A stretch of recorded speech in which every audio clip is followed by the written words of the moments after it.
piece of olive is 6 by 6 by 4 inches, so it's going to be used as a bowl blank. I'm actually going to try and make a hollow form with this piece. So I'm just going to find the center, and then I'll just cut the corners off with the bandsaw.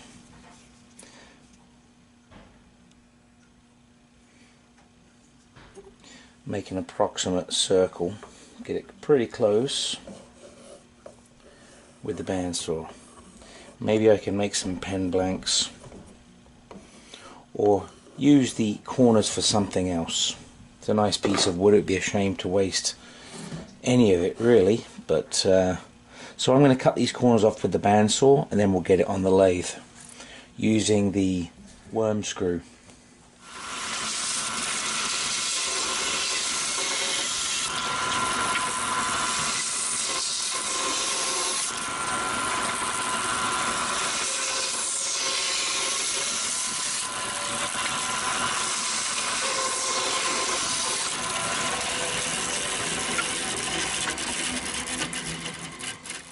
I'll be using the Easy Wood chuck, and this is the worm screw that comes with the Easy Wood chuck. So you can drill a 1/4 inch for smaller pieces or 3/8 for larger pieces. So I'll be using the 3/8, which requires a 3/8 drill bit. Just going to drill in a little bit for that. And this will end up being the top of the vessel.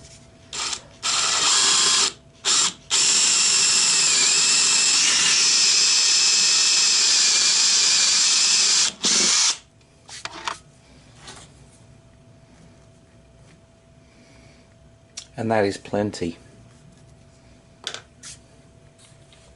So my recent purchase of the Laguna Revo 1836 has a 1.25 inch spindle. The chuck that I have is the Easy Wood chuck, and it only has a 1 inch by 8 TPI thread. So I purchased the adapter, so I haven't used it yet, so give you an idea of what it looks like.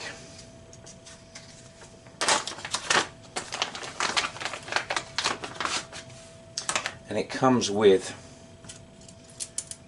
the washers. Now, not everybody likes using the washers, but personally I do.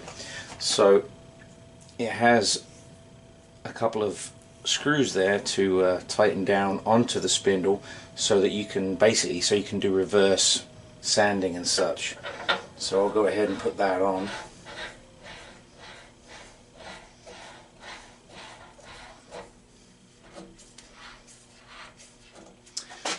That's on. So now my chuck can go on there, and I will use the washer just so it doesn't bind, and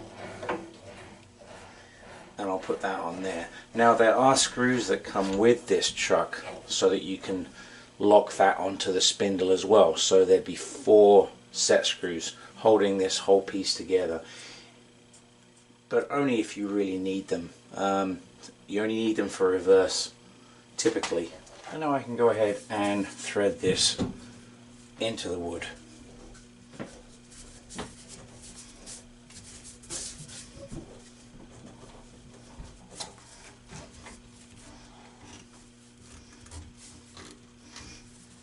And that's in there good now. So having much better speed control over this is quite exciting actually, because before my minimum speed was just simply too fast, especially for out of balance pieces. This isn't particularly out of balance, but it's just nice to have that speed control, and there's so much room around this. If I were to reverse a bigger piece, the motor wouldn't get in the way because the motor's way at the back here. The first thing I'm going to do is face off this and then mark my mortise.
Right, so I sanded the bottom of this down to 400 because all I'm going to do with this when I've finished it is I'm going to sand it and put oil on it. That's all I plan to do anyway. I want to bring the top of it right in and have a small opening so that I can hollow it out. I'm not sure the size yet that I'm going to go with, but the smallest possible, really. I haven't done a ton of hollow forms, so we'll see. I do have the Easy Wood hollowing tools, so that should get me in there quite a good way. So we'll see how I can do. So the first thing I'm going to do is bring this in more to a small opening at the top, and then I'm going to drill the center. Yeah, so I'm going to drill the center. It's going to be slightly bigger than the hole that's there right now, and it'll be centered better. I'll use my Jacob's chuck with the drill bit for that. So let's get this turned down to the final shape on the outside.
Okay, at this point I'm going to drill my hole in the center and find my depth, and then I can start hollowing and shaping the neck of the vessel, and then we can go about starting to hollow it.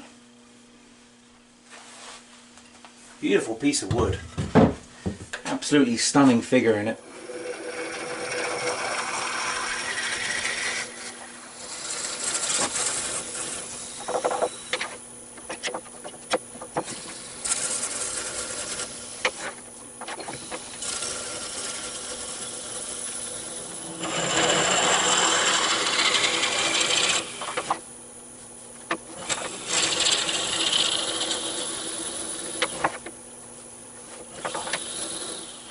And just to give the top of the vessel a little bit more shape, I'm just going to bring it in a little bit more here, just with some shear scraping, and then we can go about start hollowing it out. I've drilled it out down to the bottom depth that I want, and now we'll just finish that top section and then we'll start hollowing it out. I will probably get it sanded before I hollow it out.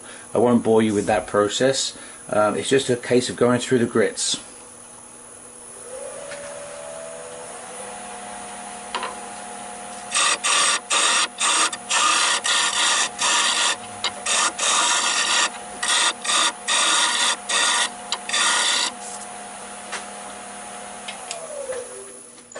And that is my outside shape complete. I will now sand that and start hollowing it out. So just if it interests you as well, I just sanded this to 150 grit dry, and now I've applied some oil as well. This will enable me to wet sand it, and it will reduce the dust and also really show up those scratches so that I can hopefully get the best finish possible with no tool marks, no sanding scratches or anything.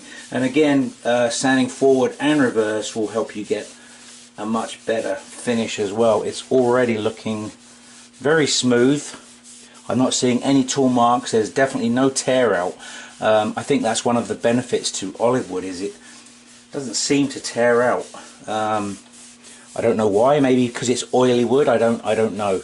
Maybe one of you guys knows, and you can tell me in the comments below. But that is got some stunning figure in it. I'm excited to get this thing finished. So okay, I'm now going down to 180 grit, and I'm going to work my way down to probably 600. So this is in reverse. If it was dusty, the sawdust would be going backwards into a dust collector, which I do have, I just haven't set it up yet. The outside is finished. It will receive more oil and maybe burnishing or buffing in, I should say. So that's the outside complete. Let's get the inside hollowed out through this hole here. That's the fun part. Okay, so I'm going to be using the Easy Wood tools, number 1, 2 and 3. First of all this one, the number 1, just to get it started, and then as I come around the corner I can use the 2 and the 3 and then work my way down to the bottom and to the outside as close as I can without having a laser to check that. I'm going to go a lot by sound. I'm going to be tapping it to get that sound so that I can tell how hollow it is, I guess. It's going to be difficult to get the chips out as well. I'm going to have to use air to get the chips out, so it's going to take some time. And cutting on center, so I need to adjust my tool rest to the correct height. That's one thing in wood turning. There is a lot of adjusting to be done throughout the whole process to make sure that you're cutting at the right height.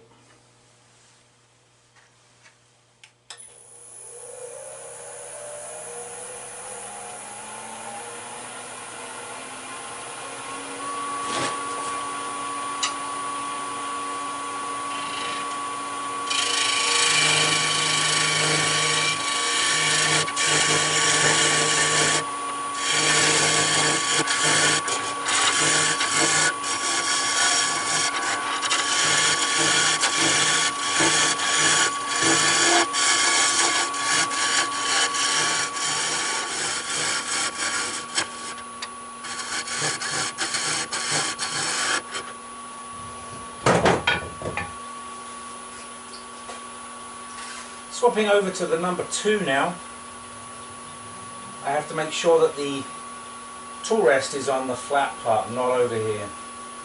So I have to adjust the tool rest again.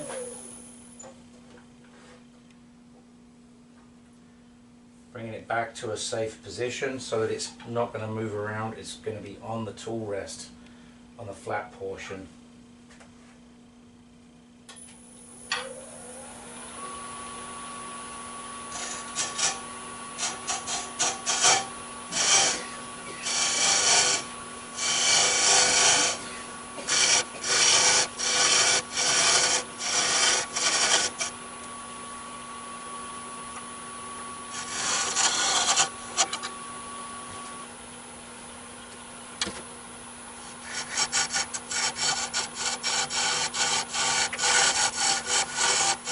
I'm going to make my way down the center more to remove the chance of me grabbing on the other side with these tools.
Okay, so I've hollowed this out. It is fairly consistent. I had to enlarge the hole a little bit because I just couldn't get my tool in and around that corner very well.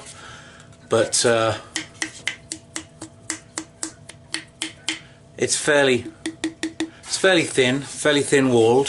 What I'm actually going to do is I'm going to turn a piece for the top just to cap it off. I think it will look quite nice, and then you won't get your finger in there either, so that's a bonus. So that's what I'm going to do now. I've got a piece of East Indian rosewood, I believe it is. I've got it chucked up in the lathe, and I'm going to turn a small tenon, small enough to fit in the hole, and then I'll turn that around, and then I'll finish the top off, and it will just be a nice little cap for the top, for the hollow form, just to give it a bit of contrast. So let's get that done now. Okay, so as you can see, I've just put this piece in the chuck. It's about 2.5 inches square. It's fairly shallow. It's about 3/4 of an inch thick. So I'm just going to turn a small tenon on this. That's the size. I've got the size already. It's going to be close anyway. And then we'll get that turned around in the chuck.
As some of you may know, Hampshire Sheen has been going through some changes lately.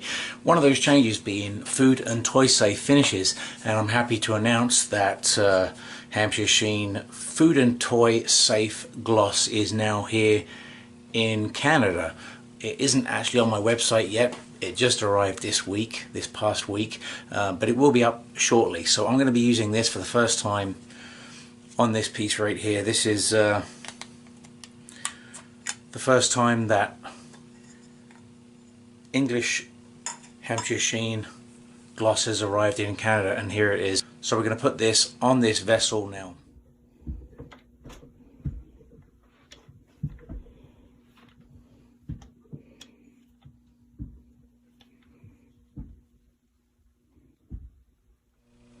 This was the first project I did on the new Laguna 1836 Revo, and I absolutely love it. It's a brilliant piece of kit, so I highly recommend it.